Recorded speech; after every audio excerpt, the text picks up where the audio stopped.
വിഷ്ണു, ഈ പ്രധാനമായും 1112 തൊട്ട് അങ്ങോട്ടുള്ള പേജുകളിൽ ദിലീപിനെ ഈ കേസിൽ എപ്പോഴാണ് അറസ്റ്റ് ചെയ്തത്, അറസ്റ്റ് ചെയ്യാനുണ്ടായ ഗ്രൗണ്ട് എന്താണ്, അതിൽ ചാർത്തപ്പെട്ട വകുപ്പുകൾ എന്തായിരുന്നു, അതുമായി ബന്ധപ്പെട്ട് കോടതിയിൽ പബ്ലിക് പ്രോസിക്യൂട്ടർ പറഞ്ഞ കാര്യങ്ങൾ എന്താണ്, ഒരു മാസ്റ്റർ കോൺസ്പിറേറ്റർ എന്ന നിലയിൽ ദിലീപിനെ എങ്ങനെ കാണാൻ കഴിയുന്നു എന്ന് എങ്ങനെയാണ് പ്രോസിക്യൂട്ടർ അത് കോടതിയിൽ പറഞ്ഞത്, അത്തരം കാര്യങ്ങളൊക്കെ പറഞ്ഞു പോകുന്നുണ്ട്. പിന്നീട് നമ്മൾ കണ്ട കാര്യങ്ങളൊക്കെ തന്നെ, അതായത് എത്രാം തീയതിയാണ് ഈ അറസ്റ്റ് രേഖപ്പെടുന്നത്, പിന്നീട് ജുഡീഷ്യൽ കസ്റ്റഡി, അതൊക്കെ പറയുന്നുണ്ട്. പക്ഷേ പിന്നീട് ഒരു പ്രത്യേക അന്വേഷണ സംഘം ഈ കേസ് ഏറ്റെടുക്കുകയും അതിന് പിന്നാലെ നടന്നൊരു മറ്റൊരു ഇൻവെസ്റ്റിഗേഷൻ, അതിൽ തെളിവുകൾ ദിലീപിനെതിരെ ഹാജരാക്കാൻ കഴിഞ്ഞില്ല എന്ന കാര്യങ്ങളൊക്കെ ഈ പിന്നീടുള്ള തുടർ പേജുകളിൽ പറഞ്ഞു പോകുന്നുണ്ടല്ലോ. അതിന്റെ വിശദാംശങ്ങൾ എന്താണ് വിഷ്ണു?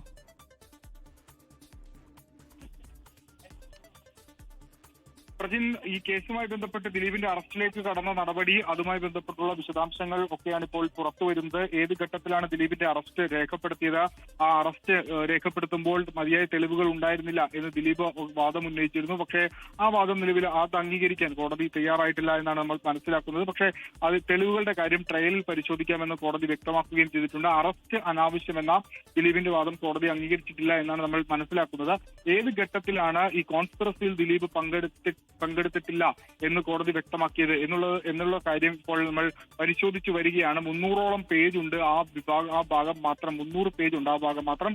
ദിലീപിന്റെ അറസ്റ്റ് മുതൽ ദിലീപിനെ വെറുതെ വിടുന്ന ആ ഭാഗം വരെ 300ഓളം പേജ് ഉണ്ട്. അതിപ്പോൾ പരിശോധിച്ച് വരികയാണ്. ഏത് ഘട്ടത്തിലാണ് പ്രോസിക്യൂഷൻ അത്തരത്തിൽ നിലപാടെടുത്തത്, ആദ്യ ഭാഗങ്ങളിൽ ദിലീപിന്റെ അറസ്റ്റ്, അതുമായി ബന്ധപ്പെട്ട് സ്വീകരിച്ച നടപടികൾ, ആ കാര്യങ്ങളൊക്കെയാണ് വ്യക്തമാക്കിയിട്ടുള്ളത്. ഇത് രണ്ടാം ഘട്ടത്തിലേക്ക് എത്തുമ്പോഴാണ് പ്രോസിക്യൂഷൻ അവിടെ പരാജയപ്പെട്ടു, ഏത് ഘട്ടത്തിലാണ് ദിലീപിനെതിരെ തെളിവുണ്ടായില്ല എന്നുള്ള കാര്യങ്ങളൊക്കെ വ്യക്തമാക്കുന്നത്.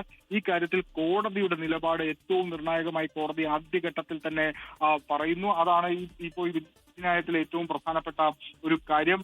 നീതി നടക്കട്ടെ, ആകാശം ഇടിഞ്ഞു വീണാലും എന്ന നിലപാടോടുകൂടി തന്നെയാണ് ഈ വിധിപ്പകർപ്പിന്റെ തുടക്കം ആരംഭിക്കുന്നത്.